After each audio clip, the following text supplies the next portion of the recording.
இது கடைசி வாரமாக இருக்கிறபடினாலே ஆண்டவர் ஒரு வசனத்தை சொன்னார். நாகும் தீர்க்க தரிசன புஸ்தகத்திலே 2ஆம் அதிகாரம் 1ஆம் வசனம். இந்த உலகத்தினுடைய நியாய தீர்ப்பு நெருங்கி கொண்டிருக்கிறது. இயேசு மிக சீக்கிரத்தில் வரப்போகிறார். இன்னைக்கு சபையில மாத்திரம் இல்லை, எல்லா இடங்களிலும் ஒரு காரியம் நடந்து கொண்டிருக்கிறது. நாகும் தீர்க்க புஸ்தகம் பக்கம் 1081 2ஆம் அதிகாரம் 1ஆம் வசனத்தை வாசிங்க. சிதறடிக்கிறவன் உன் முகத்திற்கு முன்பாக வருகிறான். அரணை காத்துக்கொள், வழியை காவல் பண்ணு, அறையை கெட்டியாய் கட்டிக்கொள், உன் பெலனை மிகவும் ஸ்திரப்படுத்து. வெறுமையாக்கி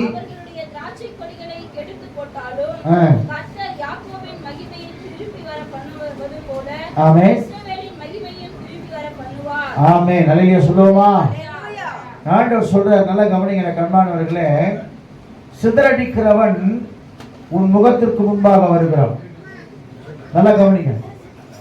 இன்னைக்கு நம்முடைய குடும்பத்தை பிசாசு எப்படியாவது சிதறடிக்கலான்னு பார்க்கறான். நல்லா கவனிங்க. நிற்கிறேன்னு சொல்லி நாம் விழுந்து போகாதபடிக்கு தேவ சமூகத்தில் இன்னும் அதிகமாய் பரிசுத்தத்தில் கட்டப்பட வேண்டும் என்று சொல்லி கர்த்தர் விரும்புகிறான். இல்லையா சொல்லுவோமா? அவன் சிதறடிக்கிறவன் யாருன்னா, சிதறடிக்க யாரு? பிசாசு. எப்படியாவது நன்றாய் இருக்கிற குடும்பங்களை சிதறடிக்க வேண்டும், நன்றாய் இருக்கிற ஊழியங்களை சிதறடிக்க வேண்டும், நன்றாய் இருக்கிற விசுவாச பிள்ளைகளை சிதறடிக்க வேண்டும் என்று சொல்லி இன்னைக்கு கடைசி நாட்களாக இருக்கிறபடினாலே இன்னைக்கு கூட பாருங்க, தேவ சமூகத்தில் பார்க்கும்போது ஆண்டவராகிய இயேசு கிறிஸ்து மத்தேயுவில் சொல்லும்போது சொல்லுவாரு, கர்த்தருக்கு ஸ்தோத்திரம், பரிசுத்த அதாவது பாழாக்குகிற அருவருப்பை குறித்து தானியேல் தீர்க்கதரிசி எழுதியிருக்கிறானே, அதை உங்க பரிசுத்த ஸ்தலத்தில் காணும்போது, பரிசுத்த ஸ்தலத்தில் கூட இன்னைக்கு வித்தியாசமான உபதேசங்களினாலே இன்னைக்கு ஜனங்களை சிதறடித்து கொண்டிருக்கிறாங்க. பாவம் செய்தாலும் தப்பு இல்லை, மற்ற காரியங்கள் செய்தாலும் தப்பு இல்லை, இது கிருபையின் காலம், இயேசு உங்கள் பாவங்களை மன்னிக்கிறார். இயேசு ஒரு தடவை பாவம் மன்னிப்பார்.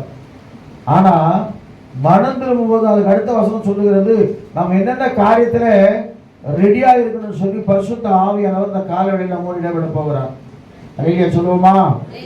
ஏன்னா சத்துரு சோதிக்கும் போது ஆண்டவர்கிட்ட பர்மிஷன் கேட்கறான். யார் சோதிக்கிறதுக்கு? யோபு. நல்லா வாழ்ந்து கொண்டிருந்த குடும்பம். நல்லா கவனிங்க, 2-3 பேர் தான் ஜெயிச்சுக்கிறாங்க. பெரும்பாலும் பரிசுத்தவர்கள் தோற்று தான் இருக்கிறாங்க சோதிக்கும் போது. யோபு குறித்து நம்ம பார்க்கிறோம். நல்ல வாழ்க்கை, நல்லா தான் ஒரு பாட்டு கூட, பழைய பாட்டு நல்லா ஞாபகம் இருக்கு. சத்துரு சோதித்திட தேவ உத்தரவுடன் வருவான், சத்துரு சோதித்திட தேவ உத்தரவுடன் வருவான். ஆனால் இயேசு கைவிடார், தானாய் வந்து ரட்சிப்பார். ஆனால் இயேசு கைவிடார், தானாய் வந்து ரட்சிப்பார். அந்த நல்ல இயேசு எங்கள் சொந்தமானாரே,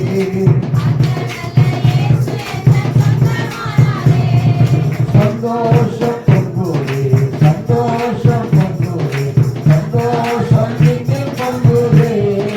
ஹல்லேலூயா, இயேசு என்னை ரட்சித்தார்.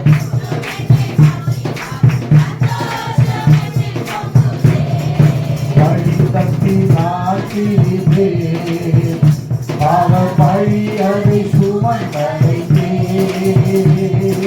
வழி தப்பி நாட்டிலே பாவ பழி அதை சுமந்தடைத்தே.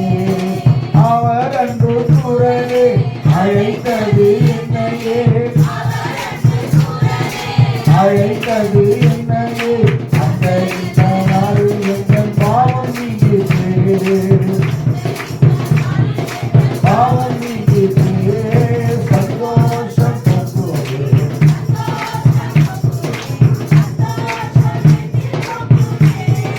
ஹல்லேலூயா, இயேசு என்னை ரட்சித்தார். சந்தோஷம் என்னில் பொங்குதே, பாவத்தில்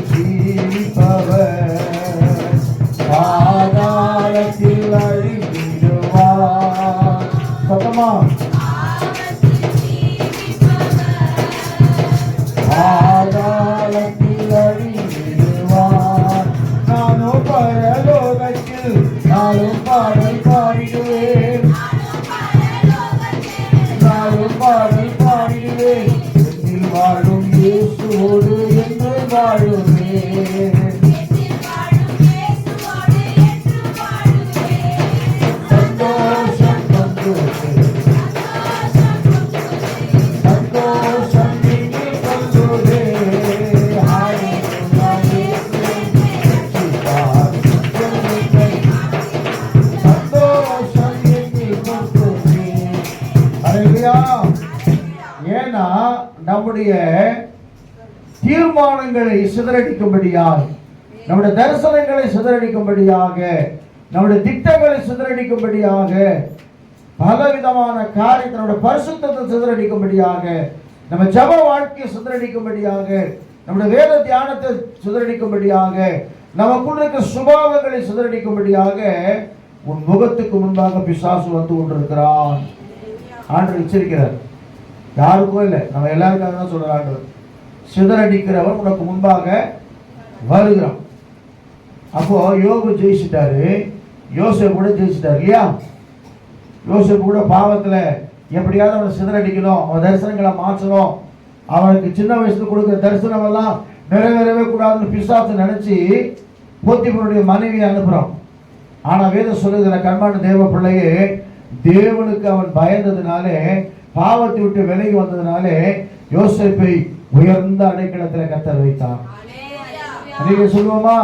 அந்த கிறிஸ்துவ வாழ்க்கை என்பது என கண்பான தேவ பிள்ளை, ஒவ்வொரு நாளும் சத்துரு எப்படியாவது நம்மளை சிதறடிக்க வேண்டும், இயேசு விட்டு நம்மை தூரமாக்க வேண்டும், தேவனை விட்டு நம்ம தூரமாக்க வேண்டும் என்று சொல்லி ஒவ்வொரு நாளும் பிசாசு ட்ரை பண்ணி கொண்டிருக்கிறான். ஆனாலும் ஆண்டவராகிய இயேசு நம்முடைய பாவங்களை மன்னித்து திரும்ப திரும்ப திரும்ப திரும்ப நம்மை அவருடைய சமூகத்தில் சேர்த்து கொண்டுகிறவராக இருக்கிறார். நீங்க சொல்லுவோமா? நம்ம பாருங்க, எத்தனையோ ஒரு ஆண்டுக்கு விரோதமான காரியத்தை செய்தாலும் கூட தாவீதுக்கு ஒரு சந்தர்ப்பத்தை கொடுத்தாரு. தாவீது தோற்று போயிட்டார் இல்லையா? வத்சேபாவோட செஞ்சாரு, பாவத்தை செஞ்சுட்டாரு, முடிஞ்சு போச்சு. சாலமோனுக்கு ஆண்டு 3 முறை எச்சரிக்கிறார். 2 ராஜாக்கள் புஸ்தகத்துல 11ஆம் அதிகாரத்துல 3 முறை எச்சரிக்கிறார்.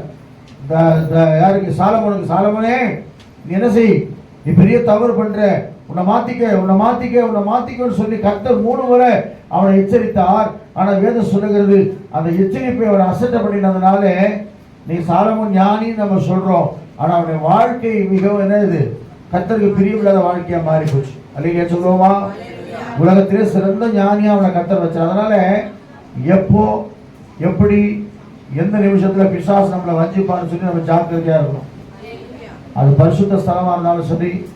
அதனால வாலிப பிள்ளைகளை விசேஷமா சொல்றேன், யார் பழகினாலும் சரி, தேவ சமூகத்தில் தேவ ஆவியோடு நாம் இருப்போம் என்று சொன்னால் கர்த்தர் நம்மை வேறுபடுத்தி நடத்துகிறவராக இருக்கிறார். எப்படியாவது சிதறடிக்கணும். வேலை என்ன வேலை? உன் மூலமா தேவ நோக்கம் என்ன செய்யக்கூடாது, நிறைவேறக்கூடாது. எப்படியாவது சிதறடிக்கணும். அவன் தான் உன் முகத்துக்கு முன்னாடி வருகிறான்னு சொல்லிட்டு ஆண்டவர் சொல்ல, முதலாவது உன் அரணை காத்துக்கொள். அரண் என்ன? பாதுகாப்பு. அரண் என்ன? இப்போ நமக்கு முன்னாடி வீடை கட்டிட்டு காம்பவுண்ட் போடல, எப்படி இருக்கும் வீடு? நல்லா இருக்குமா?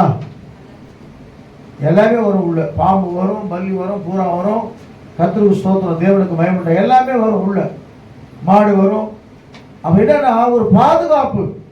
அப்ப ஆண்டவர் சொல்றாரு, கர்த்தருக்கு ஸ்தோத்திரம், உன் அரணை காத்துக்கொள் சொல்றாரு. காத்துனா ஒரு சுவர் இருக்குது, நீ வந்து கர்த்தருக்கு, அதாவது என்னன்னா பிசாசு உள்ள வராதபடிக்கு உன்னுடைய ஆவி ஆத்துமா சரீரம் தான் உனக்கு அரணா இருக்கிறது. அல்லையா சொல்லுவோமா?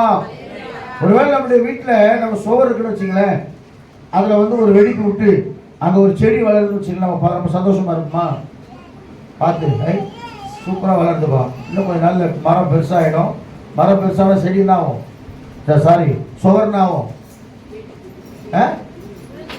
நம்ம வீட்டிலேயே கூடங்க சுவரோ இல்லை முன்னாடி மற்ற காரியங்களோ விரிசல் விடுதுன்னா கர்த்தருக்கு சுதந்திரம் என்ன செய்வோம்? சந்தோஷப்படுவோமா? உடனே ஒரு கொத்தனாரை கூப்பிட்டு அதை தட்டி என்ன செய்வோம்? கம்பி உள்ள வச்சு அதை பூசி அந்த விரிசல் தெரியாதபடிக்கு அதை பாதுகாக்கும்படிக்காக நம்ம முயற்சி செய்வோம். அப்படிதானே? அப்ப ஆண்டவர் சொல்றாரு, உன்னுடைய பாதுகாப்பு எப்படி இது? வேதத்துல வாசிக்கிற 2 சாமுவேல் புஸ்தகத்துல 22ஆம் அதிகாரத்துல 23ஆம் வசனம் இப்படியாக சொல்லுகிறது. கர்த்தருடைய பரிசுத்த நாமத்திற்கு மகிமை உண்டாகட்டும். வாசிங்க. 2 சாமுவேல் 22:23.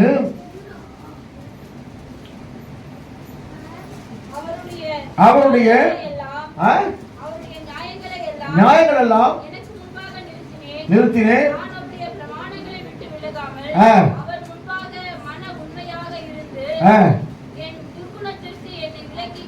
ரெண்டு சாமுவேல் 22:23 அப்படியா? சரி.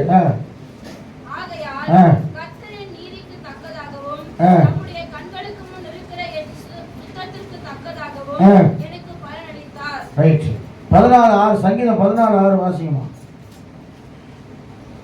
ஒரு சங்கீதம் 31:4 வாசிங்க. தேவனுக்கு மகிமை உண்டாகட்டும். அவர்கள் எனக்கு மறைவாய் வைத்த வலைக்கு என்னை நீங்களாக்கி விடும். தேவரீரே எனக்கு அரண். தேவரீரே எனக்கு அரண். ஒரு பக்கம் கர்த்தர் நமக்கு பாதுகாப்பா நம்மளை தூதர்களை வச்சிருக்கிறாரு.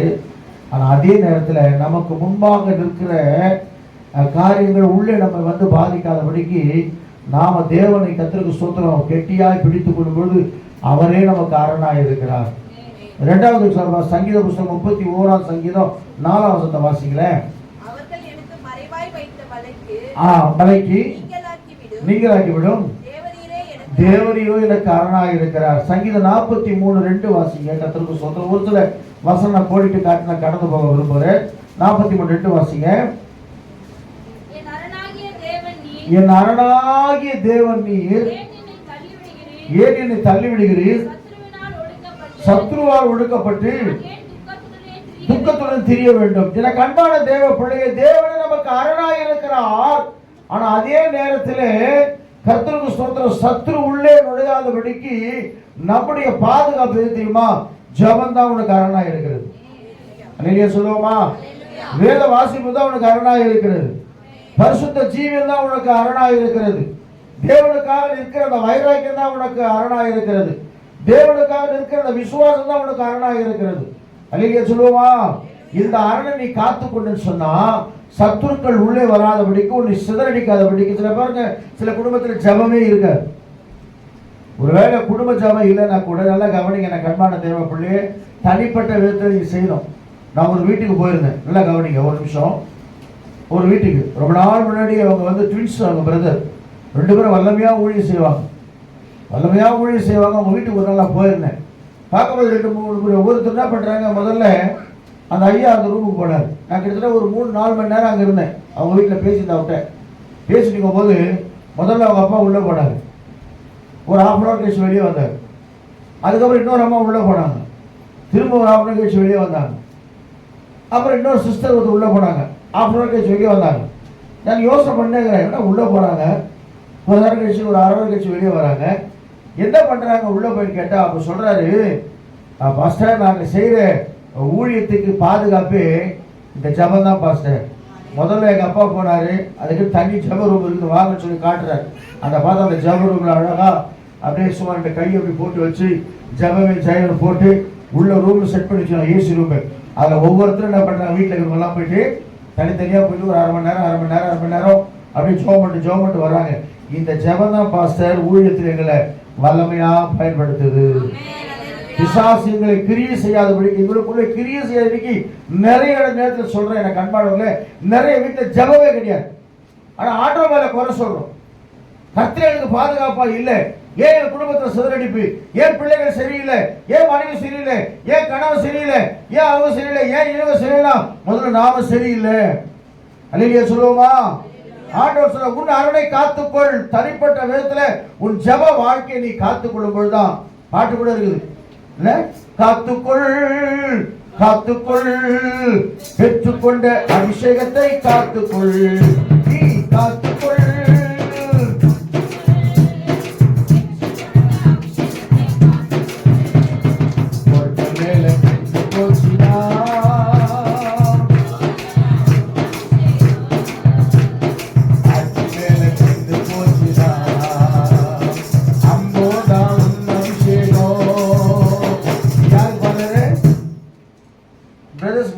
பொருட்கள் மேல கண்டு போச்சுன்னா போச்சு, ஆட்கள் மேல கண்டு போச்சுன்னா 50 அபிஷேகம். ஆனா சிஸ்டர்ஸ் வேற மாதிரி பாரு, பொருட்கள் மேல கண்டு போச்சுன்னா போச்சம்மா அபிஷேகம், ஆட மேல கண்டு போச்சுன்னா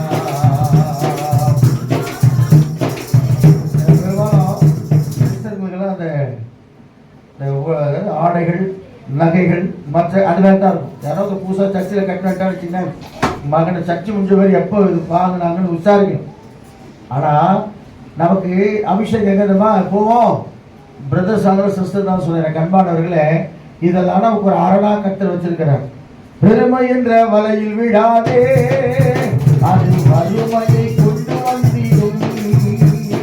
பெருமை என்ற வலையில் விடாதே, அது வறுமையை கொண்டு வந்திடும். பணத்திலே மயங்கி விடாதே, உன்னை பாதாளம் கொண்டு பேசிடும். பணத்திலே மயங்கி விடாதே, உன்னை பாதாளம் கொண்டு பேசிடும். காத்துக்கொள், பெற்றுக்கொண்ட அபிஷேகத்தை காத்துக்கொள். நீ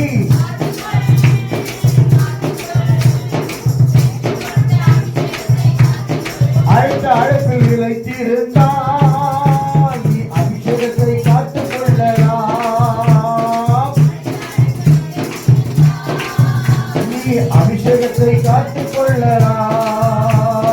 அழைத்தவர் உண்மையுள்ளவர், உன்னை அனுதினமும் நடத்தி செல்வாரே.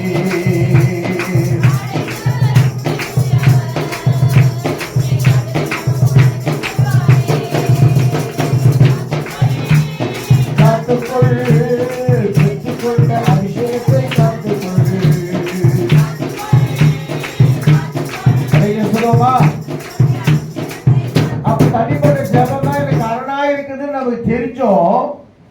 இதுக்கு நிறைய பேர் ஜெபம் பண்ணாம அந்த சர்ச்சில் உட்காந்துருவீங்க. எனக்கு தெரியும், எனக்கே தெரியும். ஏசு தெரியாதா?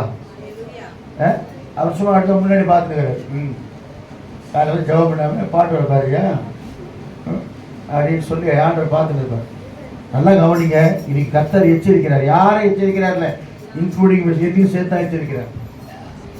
அப்ப என்னன்னா, நல்ல காட்டொழிவ மரமாக இருந்த நாம, காட்டில வளர்ந்து கொண்டிருந்த நம்மை, சுபாவ அன்பில்லாத நம்மை, பாவமோடு இருந்த நம்மை, சாபத்தோடு இருந்த நம்மை, அழுக்கோடு இருந்த நம்மை ஆண்டவர் பாருங்க நல்ல மரமாகிய அந்த நல்ல ஒலிவ மரத்துல இணைச்சு வச்சிருக்கிறார்.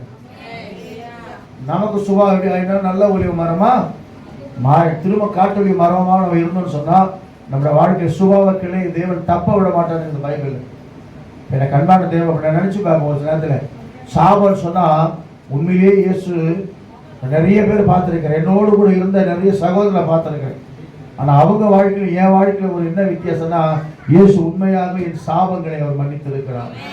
இயேசு உண்மையாக என் பாவங்களை மன்னித்திருக்கிறார். இயேசு உண்மையாக என் அக்கிரமங்களை மன்னித்திருக்கிறார். இயேசு உண்மையாக என் மீறுதல்களை மன்னித்திருக்கிறார். ஏன்னா நான் இயேசுவை விசுவாசித்தபடினாலே, இயேசுவின் பிள்ளையாக இருந்தபடினாலே என் சாபங்களை எல்லாம் கர்த்தர் மாற்றி இருக்கிறார். அடிக்கடி அதான் யோசிப்பேன். நிறைய பேர் பார்த்துருக்கிறேன், என்னோட கூட பழகின வாழ்க்கையெல்லாம் இன்னைக்கு திண்டாட்டமா இருக்கிறாங்க. ஆனா கர்த்தர் ஒரு சமாதானமான வாழ்க்கை கர்த்தர் தந்திருக்கிறார். அநேக சொல்லுவோமா, அநேகர் ஆச்சரியப்படத்தக்கதான வாழ்க்கை கர்த்தர் கொடுக்கிறார். என்ன தெரியுமா நினைச்சிருப்பாங்க நிறைய பேர் கூட, இதெல்லாம் பிரசங்கம் பண்ணுவோம், இதெல்லாம் ஒரு ஊழியக்காரனா மாறுவாங்கன்னு நினைச்சிருப்பாங்க. ஆனா எதுக்கு சொல்லணும்னா, ஆண்டவர் சொல்றாரு, சிதறடிக்கிறவன் வரப்போகிறான் கடைசி நாட்களில். சபையில நம்ம இருக்கிறதுனால காப்பாற்றப்பட மாட்டோம்னு சொல்லல. நல்லா கவனிங்க, உன் தனிப்பட்ட ஜீவியத்துல உன் சுவர் ஓட்டையா இருந்தா அதை இப்பயே தட்டி பூசி அதை ரெடி பண்ணி அதை பாதுகாப்பா நீ மாறுபடியா கர்த்தர் விரும்புற. எங்கெங்க உங்களுக்கு தெரியும். சொன்னாங்க ஐயா இங்க வலிக்குது, இங்க வலி தெரியுமா உங்களுக்கு வலிக்குது? எங்கெங்க நீங்க பலவீனமா இருக்கிறீங்க. ஒருவேளை ஜெபம் வாழ்க்கையில பலவீனமா இருக்கலாம். ஜெபமே பண்ண முடியல பாஸ்டர். சில பேர் பைபிளே வாசிக்க முடியல பாஸ்டர். சில பேர் ஜெப தியானமே என்னால் பண்ண முடியல. சில பேர் ஆண்டவர் ஊழியத்திலே என்னால் செய்ய முடியல. பிள்ளைங்க சோர்வாக இருக்கிறேன், ஆவிக்குரிய வாழ்க்கையில் சோர்வாக இருக்கிறேன் என்று சொல்லிக் கொள்ளுகிறேன்.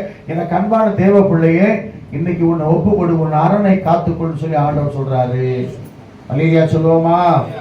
என்னதான் பலமான அரணான நகரம் நமக்கு கொடுக்குது. ஏசாயா 26 சொல்ற ஆண்டவர், அரணான ஒரு நகரம் நமக்கு உண்டு. ஏசாயா 26:1 வாசிங்க. கர்த்தருடைய பரிசுத்த நாமத்திற்கு மகிமை உண்டாகட்டும். வேகமா வாசிங்க, சீக்கிரம் வாசிங்க. ஏசாயா 26:1. அக்காலத்திலே யூதா தேசத்திலே பாடப்படும் பாட்டாவது பெலனான நகரம் நமக்கு உண்டு, ரட்சிப்பையே அதற்கு மதிலும் அரணுமாய் இருக்கும். ரட்சணுதான் அரணாய் இருக்கு நமக்கு. அல்லேலூயா சொல்லுவா. நல்லா கவனிங்க எனக்கு அன்பானவர்களே. கர்த்தருக்கு ஸ்தோத்திரம். ஏன்னா வேதத்துல வாசிக்கிறோம், ஆண்டவர் சொல்றார் நமக்கு ஒரு அரண். அது வெண்கல அலங்கமாய் உன்னை மாற்றுவார். வெண்கல அலங்கமாய் உன்னை அவர்கள் மேற்கொள்ள வந்தாலும் வெண்கல அலங்கம் அவனை சீக்கிரம் இடிக்க முடியாது. ஆனா எனக்கு அன்பானவர்களே, இன்னைக்கு ஆண்டவர் சொன்னாரு, சிதற அடிக்கிறவன் உங்களுடைய முகத்துக்கு முன்பாக யாருக்கு எச்சரிப்பு தரல, உங்க முகத்துக்கு முன்னாடி வரான். ஆண்டவர் சொல்றார், முதலாவது என்ன செய்ய போறீங்க? உன் அரணை காத்துக்கொள். இரண்டாவது ஆண்டவர் சொல்றார், உன் வழியை காவல் பண்ணு. இப்ப நம்ம போற ரோடு கல்லும் முள்ளுமா இருந்தா எப்படி இருக்கு நமக்கு? போகுமா? என்ன சொல்லுவோம்? ஒரு ரோடு கூட சரியா ஃபார்ம் ஆகல. ஒரு தடவை நல்லா எனக்கு ஞாபகம் இருக்கு. இந்த ரோடு தெரியுங்களா?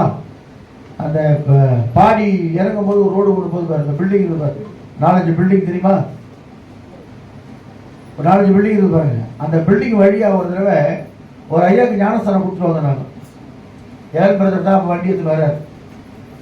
ஒரு ஐயா ஆபரகாம் ஐயாவா, அவர் ஞானஸ்தானம். அந்த ரூட்டை நீங்க பார்த்துருந்தீங்கன்னா ஒரு 20 வருஷத்துக்கு முன்னாடி, 15 வருஷத்துக்கு முன்னாடி பயங்கரமா இருக்கும்.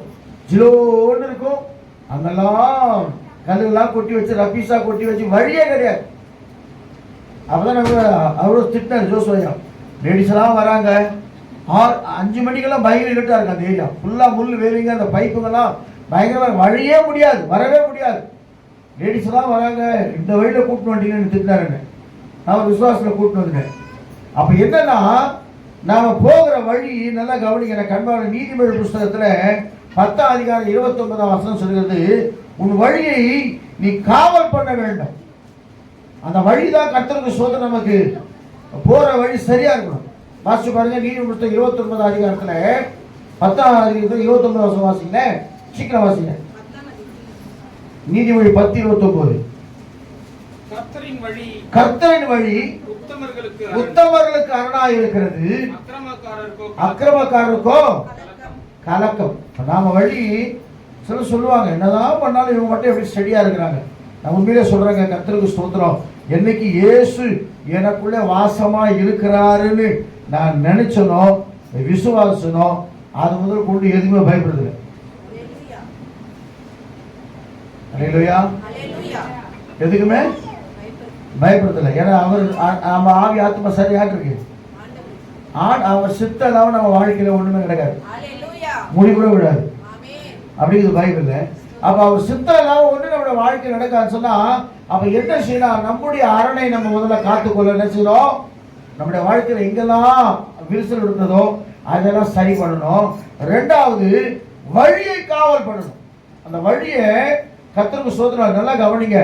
ஒரு இடத்துல நம்ம கொள்ளையிட போறோம்னு சொன்னா, ஆண்டவர் சொல்றார், ஒருத்த போய் ஒரு இடத்துல கொள்ளையிட போறோம்னு சொன்னா முதலாவது அவனை நீ கட்டி வைக்கணும். அப்ப ஆண்டவர் பாருங்க, வழி கர்த்தருக்கு சோதனை கோணலும் மாறுபாடுமா இருந்துச்சுன்னு சொன்னா, சிதறடிக்கிறவன் ஈஸியா உன்னை வந்து ஃபாலோ பண்றோம். வழி எப்படி இருக்கணும்? மாறுபாடு உள்ள வழி, கோணலான வழி. சில பேர் நல்ல கிறிஸ்துவ வாழ்க்கையில சத்தியத்தை கேட்பாங்க, ஆனா கோணலான வழி தான் போயிருப்பாங்க. சரியான வழிக்கு போவேன் எவ்வளவுதான் மாற்ற முடியாது. 25 வருஷம் இல்ல 50 வருஷம் ஆனாலும் அப்படியே தான் இருப்பாங்க. சுபாவம் மாறவே மாறாது. அப்ப வழி எப்படி இருக்கணுமா? அந்த வழியை காவல் பண்ணணும். நம்ம போற வர வழி சுத்தமா இருக்கணும். அங்கே ஒரு வழி உண்டாயிருக்கும் சொல்லி பைபிள்ல சொல்றது. வெளிப்படுத்த விஷயத்துல பேதையானாலும் திசை கெட்டு போற பெரிய பாதை உண்டாயிருக்கும் சொல்லி. அப்போ தேவன் தான் நமக்கு வழி உண்டாக்குகிறார். ஆனா வழி நம்ம காவல் பண்ண வேண்டுமா? ஏன்னா வேதம் சொல்லுகிறது, மீகா புஸ்தகம் 4ஆம் அதிகாரத்துல 8ஆம் வசனம் இப்படியா சொல்லுகிறது. வேகமா வாசிங்க. கர்த்தருக்கு ஸ்தோத்திரம். ஒரு 5 நிமிஷம் நான் முடிச்சுவேன். மீகா புஸ்தகம், மந்தையின் துருகமே, சீயோன் குமாரத்தின் அரணே, முந்தின ஆளுகை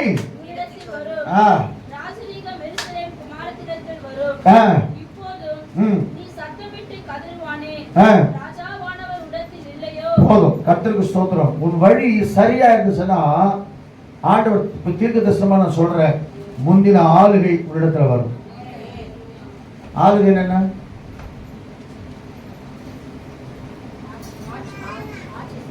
ஆளுகை ஆட்சி தான். முந்தின ஆளுகை பவர். நீ முதல்ல எப்படி இருந்தியோ அந்த பவரை கர்த்தர் திருமணம் கொடுப்பாரு. இப்ப சொல்றேன்ல பாஸ்டர் முன்ன மாதிரி என்னால நல்லா கவனிங்க. ஆரம்பத்தில் பிரகாசித்த ஆட்கள் எனக்கு தெரியும். நம்ம சர்ச்சைக்கு ஞாயிற்றுக்கிழமை கிளம்பி என்ன செய்வாங்க, டாக்ஸத்துக்கு போயிடுவாங்க. ஒரே ஊழியம் தான், ஒரே ஜபம் தான். இப்ப எங்க போச்சு அது?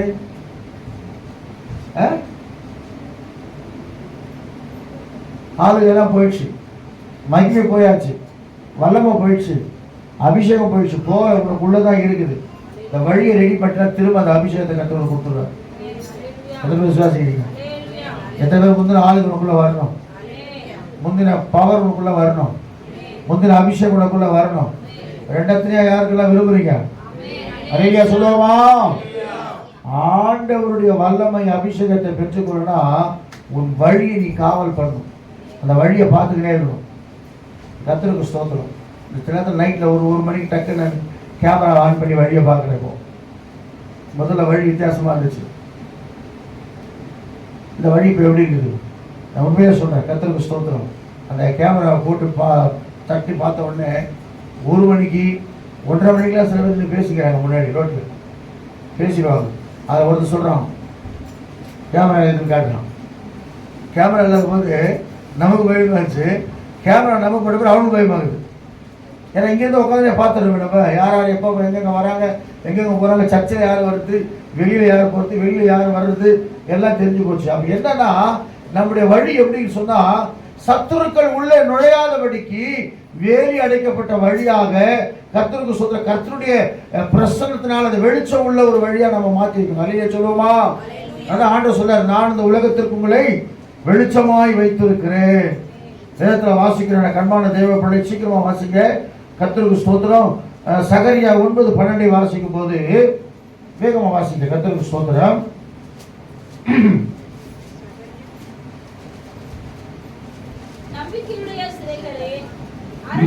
அரணுக்கு திரும்புங்கள், அலையா சொல்லுவோமா? ரெட்டிப்பான நன்மையை தருவேன். அப்போ வழியெல்லாம் எப்படி இருக்குன்னு சொன்னா நல்லா கவனிக்கலாம். நான் எனக்கு ஆண்டவர் சொல்றேன், உன் வழி எல்லாமே நீ போகும் வழியெல்லாம் கர்த்தரை நினைக்கணும். அலையா சொல்லுவோமா? எங்க போனாலும் சரி தேவன். நேற்று கூட நான் இடத்துல போய்கிட்டே இருந்தேன். டக்கு எனக்கு ஒரு ஞாபகம் வந்துச்சு. அப்புறம் கொஞ்ச நேரம் நான் என்ன அறியாமல் ஸ்தோத்திரம் பண்ண ஆரம்பிச்சிட்டேன். மனசுக்குள்ளே ஸ்தோத்திரம் கூடவே தான், அதாவது எங்கள் மனைவி கூட தான் வராங்க. ஆனால் ஸ்தோத்திரம் பண்ணிக்கினே போகிறேன். உள்ள ஸ்தோத்திரம் பண்ணிக்கினே மனசுக்குள்ளே ஸ்தோத்திரம் பண்ணிக்கிறேன். திடீர்னு ஆண்டவர் சொல்கிறார், ஸ்தோத்திரம் பண்ணு, ஸ்தோத்திரம் பண்ணு, ஸ்தோத்திரம் பண்ணுங்க. எதுக்கு ஸ்தோத்திரம் பண்ண சொன்னார் தெரியல. டக்குன்னு ஞாபகம் வச்சு, ஐயோ ஸ்தோத்திரம் பண்ண மனசுல ஸ்தோத்திரம், ஸ்தோத்திரம் சப்பா, ஸ்தோத்திரம் சப்பா. அப்போ அந்த ஆடல் பாடல் துதி சத்தம் அது அதிகம் எப்பவும் கூட இருந்தா உன் வழியெல்லாம் கர்த்தர் உனக்கு தூதரை அனுப்பி பாதுகாக்கிறவராக இருக்கிறார். 90ஆம் சங்கீதம் சொன்னார்ல, உன் வழியெல்லாம் உன்னை காக்கும்படிக்கு நம்முடைய தூதர்களுக்கு கட்டளையிடுவார். அப்ப வழியை நம்ம காவல் பண்ணணும்னா வேற கிடையாது. புதிய ஸ்தோத்திரம் நம்முடைய உள்ளத்துல இருந்தா என கண்பான தேவ பிள்ளையே உன் வழி காக்கப்படும் என்று சொல்லி கர்த்தர் சொல்லுகிறார். நல்லா கவனிங்க. திரும்பவும் சொல்றேன், யாருக்கு இந்த வசனம் தெரியல, சிதறடிக்கிறவன் உனக்கு முன்பாக உன் முகத்துக்கு முன்பதாக வருகிறான். உன் அரணை என்ன செய், காத்துக்கொள், உன் வழியை வெயிட் பண்ணு, பாரு. ஒவ்வொரு நைட்டு பகலா இருந்தாலும் சரி பாட்டுல பாட்டு என்ன பாட்டு, இரவெல்லாம் கண் விழிச்சு ஜெபிக்கணும். எது நினைச்சு கலங்காம புதிச்சுட்டே இருங்க, ஜெபிச்சு கொண்டே இருங்க. கர்த்தர் அற்புதங்களை தானா செய்து கொண்டே இருப்பார். இதாங்க ரகசியம். நான் உண்மையே சொல்றேன், திரும்ப திரும்ப நான் சொல்றேன், அடிக்கடி விசுவாசத்தோட சொல்லுவேன். கடன் பிரச்சனை இருக்குது, போராட்டம் இருக்குது, பிரச்சனை இருக்குது. ஆனாலும் அதன் மத்தியில் துதியும் ஸ்தோத்திரம் உனக்குள்ள இருக்கும் என்று சொன்னால் கர்த்தர் எல்லாவற்றையும் மாற்றி உன்னை அதிசயங்களை காண பண்ணுகிறவராக இருக்கிறார். அப்ப முதல் காரியம் அரணை காத்துக்கொள்ளு, 2வது வழியை காவல் பண்ணு, 3வது உன் அறையை கெட்டியாய் கட்டிக்கொள். அறை என்ன? ரூமா? ஆமா சொல்ல அண்ணாக்கரணும். அண்ணாக்கரன் கட்டுவோம். அரைஞான் கயிறு தமிழ்ல நம்ம அண்ணா கவுரிடுவோம். அண்ணா கவுர் எங்க கட்டுவோம்? அப்போ நீ கட்டி கொண்டிருக்கிற அந்த காரியம் வழி விலகி போகாதபடிக்கு ஒரு என்னது அறையை. ஆமா பவுல் சொல்ற காரியம் எனக்கு ரொம்ப அழகா பிடிக்கும். பிசாசின் தந்திரங்களுக்கு நாம எதிர்த்து நிற்க வேணும்னா சும்மா நான் இயேசுவின் நாமத்திலே போ பிசாசே அப்படி சொல்லி ஜெபம் பண்றது இல்லை. எபேசியர் 6ஆம் அதிகாரத்துல 11ஆம் வசனத்துல பவுல் அழகா சொல்றார். நல்லா கவனிங்க. இதெல்லாம் நமக்குள்ள இருந்தாதான் பிசாசை ஜெயிக்க முடியும். கர்த்தர் நமக்கு வைத்திருக்கிற அந்த ஓட்டத்திலே நாம் நேர்மையாய் ஓடும்படியாய், பொறுமையோடு ஓடும்படியாய், நித்திய ஜீவனை பெற்றுக் கொள்ளும்படியாய், கிரீடத்தை பெற்றுக் கொள்ளும்படியாக முடியும். அல்லேலூயா சொல்லுவோமா? வாசிங்க எபேசியர் 6ஆம் அதிகாரம் 11ஆம் வசனத்துல. நல்ல கவனிங்க. நீங்கள் பிசாசின் தந்திரங்களோடு, இன்னைக்கும் பல பேரோட பிசாசு தந்திரமா செயல்பட்டு கொண்டிருக்கிறோம்.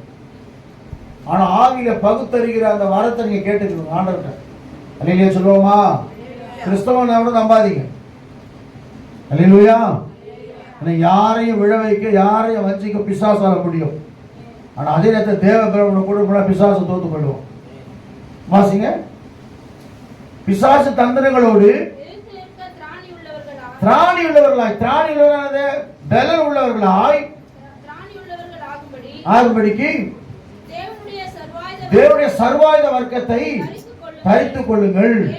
ஏனெனில் மாம்சத்தோடும் ரத்தத்தோடும் அல்ல.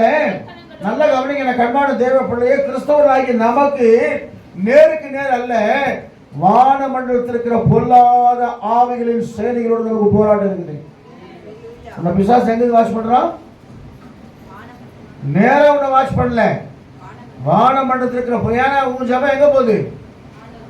வானத்துக்கு போகுது. இந்த ஜபம் வந்து கொண்டே இருக்குது. ஏன் இது டிஸ்டர்ப் பண்ணிட்டு கொண்டே? இந்த பொண்ணு இந்த பையனை யாரோ பயங்கர டிஸ்டர்ப் பண்றாங்களே. அப்ப ஆனாதான் பிசாசு என்ன செய்யறான்? உன் முகத்துக்கு முன்பாக சிதறடிக்கணும்னு வரான். ஆனா வேதம் சொல்லுகிறது, பிசாசின் தந்திரங்களுக்கு நீங்கள் எழுத்திருக்க திராணி உள்ளவர்களாகும்படிக்கு சர்வாயுத வர்க்கத்தை தரித்துக் கொள்ளுங்கள். ஏனெனில் மாம்சத்தோடும் இரத்தத்தோடும் அல்ல, துரைத்தனங்களோடும் அதிகாரிகளோடும் இப்பிரபஞ்சத்தின் அந்தகார லோகாதிபதிகள் உங்களுக்கு போராட்டம் உண்டு. என்ன வேணுமா? ஆகையால் தீங்கு நாளில் எதிர்க்கவும். தீங்கு நாள் நமக்கு விரோதமா சில காரியம் வரும் வீட்டுல இல்ல. தீங்கு நாள் ஒரே நம்ம என்னவோ நினைப்போம், நம்ம விரோதமா சில காரியம் நடந்து கொண்டே இருக்கும். சமாதானம் இருக்காரு. அப்படிப்பட்ட நாள் என்ன செய்யுமா? அவனை எதிர்த்து நிற்கும்படியாக சகலத்தை செய்து முடித்தவர்களாக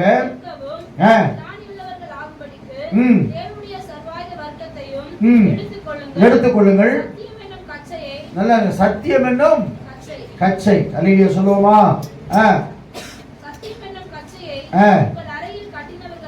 சத்தியம் என்ன கச்சை உங்க இடுப்புல எப்ப எங்க இருக்கணும்? பெல்ட் போடுறேன் இல்லையா சில பேரு, அந்த மாதிரி சத்தியம். நான் இவருந்த பார்த்தேன். அந்த யாரோ ஒரு பாக்ஸர் மைக் டைசன் அடிக்கவே முடியாது. ஒரே அடியில் எல்லாரும் காலி பண்ணுறார் மைக் டைசன். அந்த மைக் டைசன் ஒருத்தர் அடிச்சார். அவர் பேர் எனக்கு ஞாபகம் இல்லை. அப்போ அவர் அடிக்கும் போது பார்த்தா அவர் இடுப்புல ஒரு பெல்ட் இருக்குது. அந்த பெல்ட்டில் தான் வைக்குது, என்னை பிறப்படுத்துகிற கிறிஸ்துவினாலே எல்லாவற்றையும் செய்ய எனக்கு பலன் உண்டு சொன்னார். நான் மைக் டைசன் அடிச்சது நாயில, இயேசு கிறிஸ்துவோட பலன் இருக்குனார். அல்லேலூயா சொல்லுவோமா? அப்போ ஒரு மனுஷனை அடிக்கிறதுக்கே ஒரு பலன் வேணும்னா பிசாசு அடிக்கிறதுக்கு எவ்வளவு பலன் வேணும்? அதான் சொல்ற சத்தியம் என்ன கட்சியை போயிருக்கணும். சத்தியத்துக்கு சொல்ல சொல்ற நீங்க ஜெபம் பண்ணுங்க, நீங்க ஜெபம் பண்ணுங்க. நான் சொல்றேன், நான் எதுக்கு தெரியுமா? உங்க வாயிலிருந்து எவ்வளவு வசனங்கள் வருது. நீ வசனத்தை கொண்டு ஜெபித்தேன்னு சொன்னா பிசாசு நடுங்குவோம். வெறுமன ஆண்டவரே இவரை ஆசீர்வதியும், இவரை உயர்த்தும், இவரை இது பண்ணும் அப்படிலாம் பண்ணக்கூடாது. வசனத்தோடு சொல்லணும். ஆண்டவரே வாளாக்காமல் தலையாக்குவேன் என்று சொன்னீரே, அதிசயங்களை காணப்படும் என்று சொன்னீரே, அவரை உங்களை விசாரிப்பார் என்று சொன்னீரே, அப்படி சொல்லி சொல்லி பண்ணீங்களா பிசாசு நடுங்குவோம். அந்த இடத்துல அற்புதம் நடக்கும். நீங்க சொல்லுவோமா? அப்ப வாசிங்க. சத்தியம் என்னும் கச்சையும் கட்டினவர்களாயும் நீதி என்னும் மார்க்கவசம்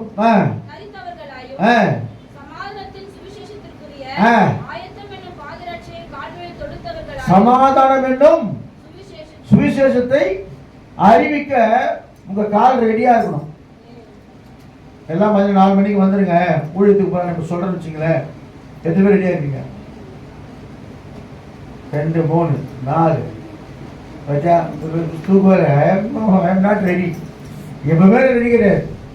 நீ கூட்டானா கூட கட்டினா, சமாதானம் வந்தானா வரா கட்டினா, நான் சொன்னானா சொல்லா கட்டினா, இப்போ அப்படிதான் போயிருக்குது. வாங்கன்னு சொன்னா என்ன செய்யணும்? நான் எது கூப்பிடுறேன்? வாங்க சினிமாவுக்கு போகலாம், ஒரு 10 டிக்கெட் வாங்கி வச்சுக்கிறேன், இல்லை கிரிக்கெட் வாங்க சேப்பாக்கு வந்துருங்கன்னா ஒன்றை வந்துடும்.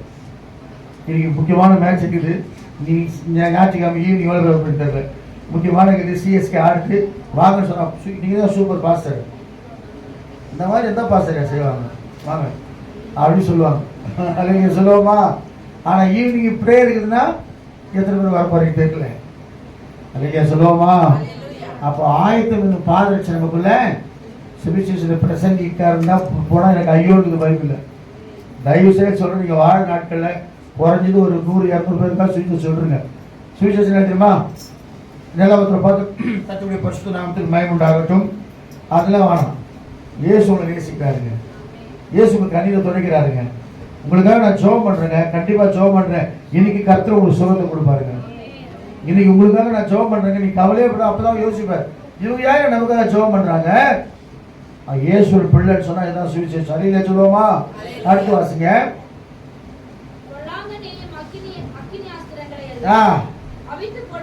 அவித்து போடத்தக்கதாக மேலாக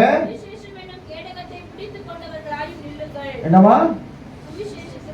சுவிசேஷம், விசுவாசம். அதுதான் நான் சொல்றேன். சுவிசேஷம் விசுவாசம் என்ன தொட யாருக்கும் அதிகாரம் இல்லை. அப்படி சொல்லுங்களேன். பிசாசு வருவான், உண்மையிலே வருவான். நான் இன்னைக்கு நைட்டு உள்ள காலி பண்ண போறேன். அப்படியா? ரைட்டு. அப்போ முடிவு பாஸ்டர், இந்த மாதிரி வந்து ஒரே போராட்டம் பாஸ்டர் இல்லை, இப்படியே சொல்லணும். பிசாசு நீ என்னை தொட, உனக்கு அதிகாரம். அதான் விசுவாசம் என்ன கேடகம். என் வாழ்க்கை இப்படியே இருக்காது, கர்த்தர் என் வாழ்க்கையை மாற்றுவார். கர்த்தர் பிள்ளைகள் வாழ்க்கையை மாற்றுவார். என் பிள்ளைகள் சமாதானம் பெரிதாக இருக்கும். கர்த்தரை உயர்ந்த அடைக்கலத்தில் வைப்பார். உன் அறையை கெட்டியாய் விசுவாசம் என்னும் கேடகம் உனக்குள்ள இருக்கணும். எந்த காரியம் வந்தாலும் சரி, இயேசு என்னை கைவிட மாட்டார். இயேசு என்னோடு கூட இருக்கிறார். இயேசு என் குடும்பத்தை பாதுகாப்பார், என் தேவைகளை சந்திப்பார், இந்த திருமண காரியத்தை வாய்க்க செய்வார், என் பிள்ளைகளுக்கு நல்ல வேலையை கொடுப்பார். விசுவாசம் உனக்குள்ள வரட்டும். விசுவாசம் வெட்கப்பட்டு போயிடுவோம். இதெல்லாம் இருந்தால்தான் நீ ஜெயிக்க முடியும். கடைசியா ஆண்டவர் சொல்றாரு, என்ன செய்றாரு? உன் பலனை. நமக்கு எதுங்க பலன் தெரியுமா? நல்லா கவனிங்க. டாக்டர்கிட்ட போன என்ன சொல்லுவாரு? ரொம்ப விலை வேணுமா இந்த பொண்ணு? அப்படியா? டெய்லி ஒரு 10 பாதாம் போட்டு எடுத்துக்கோ, கொஞ்சம் பிஸ்னி கொஞ்சம் வச்சுக்கோ, அப்புறம் என்ன அப்ரூட் ஒன்று போட்டுக்கோ, எல்லாத்தையும் ஊற வச்சுடு, எடுத்து தூக்கி பாலில் போட்டு தேனை விட்டு நல்லா அடின்னு அடி. அப்படி இல்லையா? என்னது பேரிச்சம்பழம் சிறப்பா, அதை பாலில் 2 ஸ்பூனை ஊற்றி கிடக்கிட்டு களை கொடு, குண்டாயிடுவாங்க, அயன் வந்துடும். அல்ல இல்லையா? அப்படி தானே? சில பேர் குடங்குடமாக சொல்ல வராது, அப்படியே தான் இருப்பாங்க. ஆனால் ஆண்டவர் சொல்றார், எதிர்வா பலனே, கர்த்தருக்கு காத்திருக்கிறவர்களோ புது அடைவார்கள். எப்பெல்லாம் நீங்க தேவ சமூகத்தில் வந்து அப்பா அப்படின்னு உண்மையா சொல்றேங்க, அப்பா அப்பான்னு கூப்பிட்டு பாருங்க, உன்னை பலப்படுத்துகிற ஆண்டவர் உன்னோட கூட இருக்கிறார். அதான் பவுல் சொல்ற, என்னை பலப்படுத்துற கிறிஸ்துவினாலே. சும்மா சொல்லுங்க, அவரு அடிச்சு போடுறாங்க, உடனே திரும்பி எழுந்து இயேசுதான் பெரிய சொல்ல காரணம் தெரியுமா? கர்த்தர் கொடுக்கிற பலன். அல்லேலூயா. வாலிபர்கள் இடறி விழுவார்கள், இளைஞர்கள் சோர்ந்து போவார்கள், ஆனால் கர்த்தருக்கு காத்திருக்கிறோ 80 வயசானாலும் சரி, 100 வயசானாலும் சரி, தேவ சமூகத்தில் காத்திருக்கிறவனை எந்த பிசாசும் தொட முடியாது. யார் வந்தாலும் சரி, லூசிபரே வந்தாலும் சரி, தேவ சமூகத்தில் காத்திருக்கிறத பார்த்தா அலறுவான். ஐயோ இவனை தொடவே முடியாது, இவன் தேவனுடைய பிள்ளை.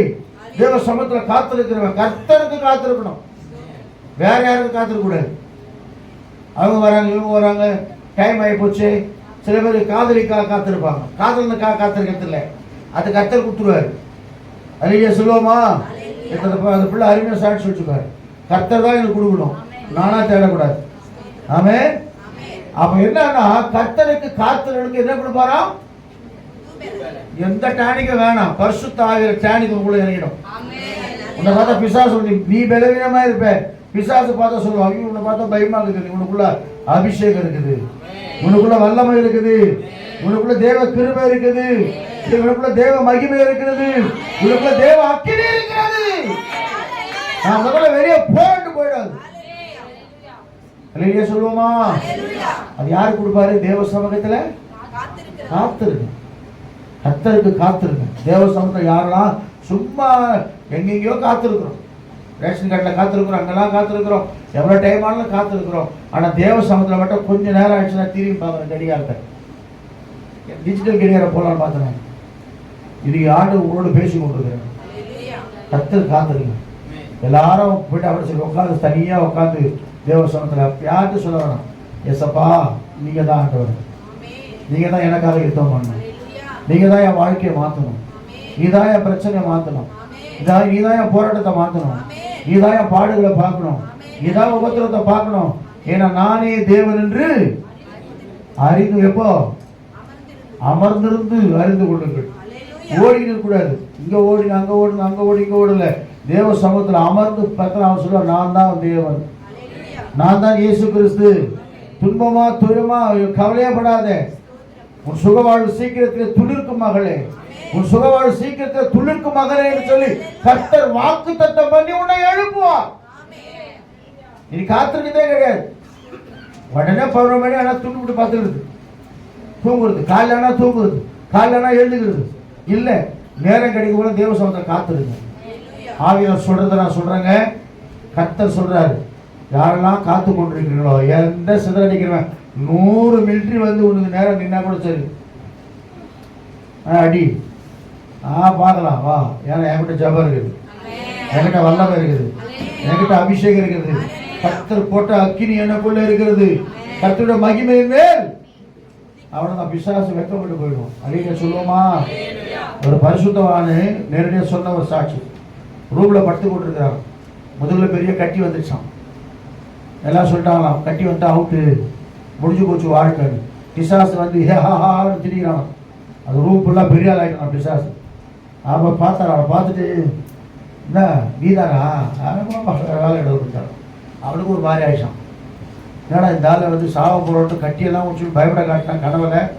நம்மளே பார்த்துட்டு நீ போவா கிளம்புதல நீதானா வேலையை பார்த்துட்டு போயிட்டார். அது வெக்கப்பட்டு ஓடிட்டான் பிசாசு. பிசாசு வெக்கப்பட்ட பற்றி நீ நடந்துக்கணும். பிசாசே வெட்கப்படுறது நாம் நடந்துக்கூடாது. இல்லையா சொல்லுவோமா? காலையில் கர்த்தரோடு பேசி கொண்டிருக்கிறான். எல்லா கண்களை ஒரு 2 நிமிஷம். ஆண்டவரே, என் அரண் பலவீனமாக இருந்தால் இன்னைக்கு பலப்படுத்துங்கப்பா. இதெல்லாம் பலவீனமாக இருக்குது. ஜஸ்ட் உங்களை அனலைஸ் பண்ணிக்கணும். அப்படியே கண்ணை போட தயவுசெய்து யாரும் கண்ணை திறக்காதீங்க. உங்களை அனலைஸ் பண்ணுங்க. எதில் நான் பலவீனமாக இருக்கிறேன்? ஜபத்தில் பலவீனமாக இருக்கிறேன்னா, பரிசுத்த குடைச்சி எனக்குள்ள இருக்கிறதா இல்லை? இன்னைக்கு கர்த்தர் சொல்றார், ஒரு சந்தர்ப்பம் கொடுக்குற சான்ஸ் கொடுக்குறாரு. இன்னைக்கு ஒரு சான்ஸ். கண்களை கொடுங்க. நீங்க போக ஏசப்பா எனக்கு என்னை பலப்படுத்துங்க, என்னை பலப்படுத்துங்க. ஆண்டு சொல்லிக்கோட முன்பாக வருகிறான்.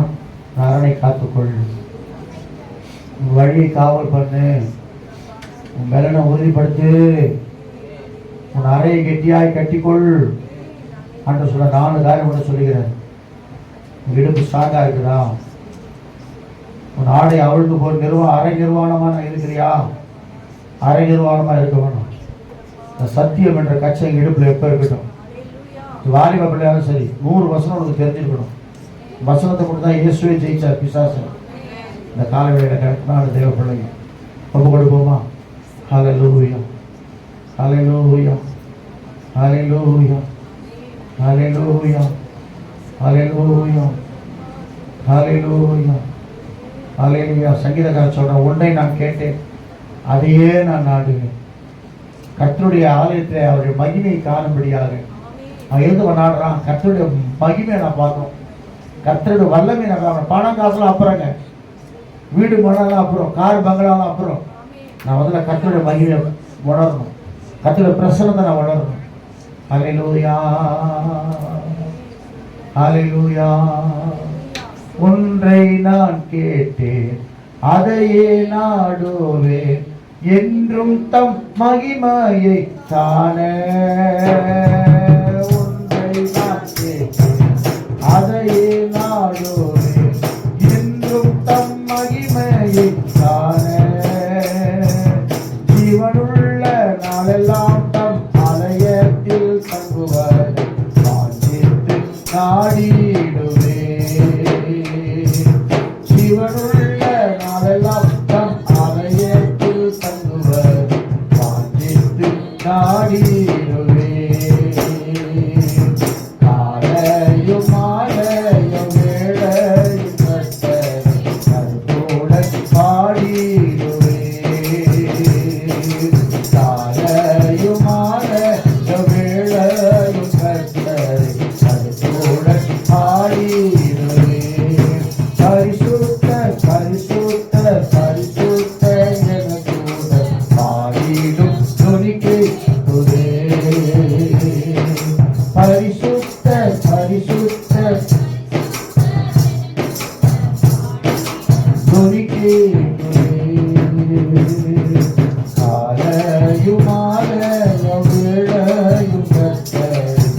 நம் கண்களை மூடி ஆண்டவரே எப்போதும் உடைய பிரசனத்தை உணர்ந்த தேவ பிள்ளையாக என்னை மாற்றும்.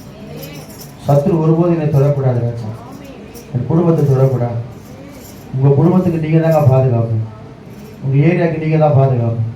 நீ போடுகிற முழங்கால் தான் உன் குடும்பத்தை பாதுகாக்கப்படும். கத்தனைக்கு ஒரு விசேஷத்தை கிருபை நமக்கு தந்தபடினால, ஒரு எச்சரிப்பை தந்தபடினால நாமெல்லாம் கத்தனை ஸ்தோத்திரம் பண்ணுவோமா? நாமெல்லாம் வேறு பிரிக்கப்பட்டவர்களாக இருக்கிறோம். நான் உலகத்திற்கு ஒத்த வேஷம் தரிக்கிறோம் அல்ல. கத்தனை வேறு பிரித்திருக்கிறோம். பரிசுத்த ஜாதியை மாற்றிருக்கிறார். அவருக்கு சொந்த ஜனமாய் நம்மை மாற்றிருக்கிறார். அதற்காக கத்தனை ஸ்தோத்திரம் பண்ணுவோமா? பிதாவாகிய தேவனை ஸ்தோத்திரம் பண்ணுவோம். குமாரனாகிய இயேசு ஸ்தோத்திரவோம். பரிசுத்த ஆண்டவருக்கு ஸ்தோத்திரம் பண்ணுவோம். நல்லா கவனிங்க. இங்க இயேசு கிறிஸ்துவ மாத்திரம் குறித்து யார் வெட்கப்படுறீங்களோ பரலோகத்தில் வெட்கப்படுறீங்க. பூலோகத்தில் வேற சொந்த பண்ண டக்குன்னு அந்த பாடுன்னு சொல்லி ஒரு தைரியமாக வந்து பாடுது பாருங்க. ஒரு ஸ்டெப்பை நீ இயேசுக்காக முன்னாடி வச்சா 10 ஸ்டெப்பை உனக்கு முன்னாடி கற்றுருப்பேன். 7 பேர் 20 வருஷம் 30 வருஷம் வந்தாலும் வாயை தந்து ஜோம் இல்லை. வாய் விரிவாய் தர உன்னை நேரம் தப்பாக ஜோம் பண்ணுறியோ அது ஜோம் பண்ணி இயேசுக்கு அதெல்லாம் பண்ண. யார் வாஜையோடு ஜோம் பண்ணுறாங்களோ அவன் ஜபத்தை கத்த கேட்பான். இல்லையா? எங்கே போனாலும் சரி, இங்கே சபையில் மட்டும் இல்லை, ஜெபம் பண்ணுங்கன்னு சொன்னால் நான் நீனு போட்டி போட்டு முந்தணும். அவர் பண்ணுவார், அவங்க பண்ணுவாங்க, இவங்க பண்ணுவாங்க, நீங்களாம் கஷ்டமாயிடும். அதான் சொல்லுவேன். கடைசியா எப்போ வந்தாலும் சரி, முன்னாடி நீங்கள் சத்தியத்தை எது கேட்டுக்கிறீங்க அந்த சத்தியத்தை பற்றி சொல்லுங்க. பண்ணுறவங்களே பண்ணுறதுதான் கஷ்டம். எங்கள் பரலோக பிதாவே இந்த வேலைக்காக ஸ்தோத்திரம். ஆண்டவரே நீங்கள் எங்களை எச்சரித்திருக்கிறீர்கள். ஆண்டவரே சிதறடிக்க வந்த கடைசி நாட்களாக இருக்கிறபடினாலே ஆண்டவரே இன்றைக்கு பிசாசு கட்டவிழ்க்கப்பட்டிருக்கிறார் ஐயா. அநேக விசுவாச பிள்ளைகளை வஞ்சித்து கொண்டிருக்கிற காலம் நடந்து கொண்டிருக்கிறதப்பா. அநேக குடும்பங்கள் சிதறடிக்கப்படுத்தி கொண்டிருக்கிற ஆண்டவரே இயேசுவே இந்த காலை வேளையில் சிதறடிக்கிறவனுக்கு உண்டதாக உன் முகத்துக்கு உண்டதாக வருகிறாள் என்று சொல்லி உன் அரணை காத்துக்கொள், உன் வழியை காவல் பண்ணு, உன் அறையை கெட்டியாய் கட்டிக்கொள், உன் பலனை உறுதிப்படுத்தி என்று சொல்லி நீ எங்களோடு பேசுகிற வார்த்தைகளுக்காக உனக்கு ஸ்தோத்திரம். இன்னும் தேவ சமூகத்தில் காத்திருந்து உடைய பலனை பெற்றுக் கொடுக்கிற பிள்ளைகளாய் எங்களை மாற்றும்படிக்க நாங்கள் ஜெபிக்கிறோம். எத்தனையோ நேரங்களை, சமயங்களை, காலங்களை நாங்கள் வீணாய் கழித்து கொண்டிருக்கிறோம் ஆண்டவர்.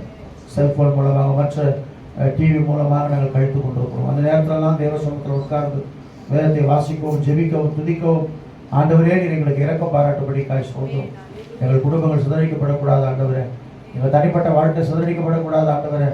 சிதறடிக்கப்பட்ட குடும்பங்களை கத்த சீக்கிரமாய் சேர்ப்பீராக. கத்த தடைகளை உடைப்பீராக. யாரெல்லாம் வியாதியா பலவீனமாய் மருத்துவமனை இருக்கிறாங்க அவங்களாம் கத்த சுகமாக்கும்படிக்காய் நாங்கள் ஜெபிக்கிறோம். இப்போது உடைய பிள்ளைகள் ஒவ்வொரு கத்த தொடுவீராக. உடைய பிள்ளைகள் மாத்திரமே இந்த உலகத்தில் இருக்கிற அத்தனை பேரும் உடைய பிள்ளைகள் ஆண்டவரே. அப்பா நீ சீக்கிரமா வரப்போறீங்கப்பா. இந்த வருகைக்கு ஆயத்தமுள்ளவர்களாக எங்களை மாற்றும்படிக்காக நாங்கள் ஜெபிக்கிறோம். கத்தாவே அதற்கான ஆண்டவரே தகுதி எங்களுக்குள்ளே உண்டாகத்தக்கதாக நாங்கள் ஜெபிக்கிறோம். இந்த பலவீனமோ போராட்டமோ பிசாசின் கிரியைகளோ எங்களை தொடாதபடிக்கு ஒவ்வொரு நாளும் கிருபையாய் பாதுகாத்துக் கொள்ளும். உங்களுடைய சமூகத்தை விட்டு பிரிக்கிற எந்த காரியம் எங்களுக்கு வேண்டாம் ஆண்டவர். உங்களுடைய சமூகத்தில் எப்போது காத்திருக்கிற பிள்ளைகளாக எங்களை மாற்றும்படிக்காக நாங்கள் சொல்லிக்கிறோம். இந்த சமூகம் எங்களுக்கு முன்பாக செல்லட்டும். தொடர்ந்து நாமத்தை மேம்படுத்தும். வந்தவருடைய பிள்ளைகளை ஆசீர்வதிக்கிறார். சிறு குழந்தை முதல் பெரியவர் வரை கத்தர் ஆசீர்வதி. மாலை கூட்டத்தை ஆஸ்வதிங்க, தடைகளை உடைங்க. இயேசு நாமத்தில் கெஞ்சுகிறோம் பிதாவே. எல்லாம் சேர்ந்து சொல்லுவோமா? என் ஆத்துமாவே கர்த்தரை ஸ்தோத்திரி, என் முழுவதுமே பரிசுத்த நாமத்தை ஸ்தோத்திரி. என் ஆத்துமாவே கர்த்தரை ஸ்தோத்திரி, அவர் செய்த சகல உபகாரங்களை மறவாதே. ஆமென். நம்முடைய கர்த்தராகிய இயேசு கிறிஸ்துவின் கிருபையும் பிதாவாகிய தேவனுடைய அன்பும் பரிசுத்தவனுடைய அன்பிலும் ஐக்கியம் சிலையும் சமாதானம் இதுவும் நம்மோடும் சகல பரிசுத்தவன் சகல தங்கியிருப்பதாக. அல்லேலூயா, அல்லேலூயா, அல்லேலூயா. என் சமூகம் உன் செல்லும் ஒன்றுக்கும் கலங்காதே.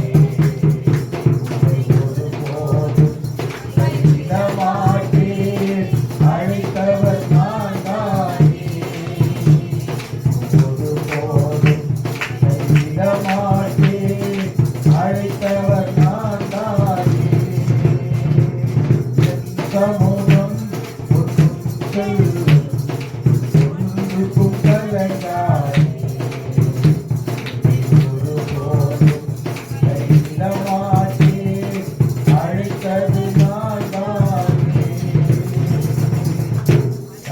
அழைத்திருக்கிறார். அவர் உங்களை ஆசீர்வதிப்பார். சொன்ன வசனத்தின்படி பலப்படுத்திக் கொள்ளுங்கள். கர்த்தர் உங்களோடு இருப்பாராக. அல்லேலூயா.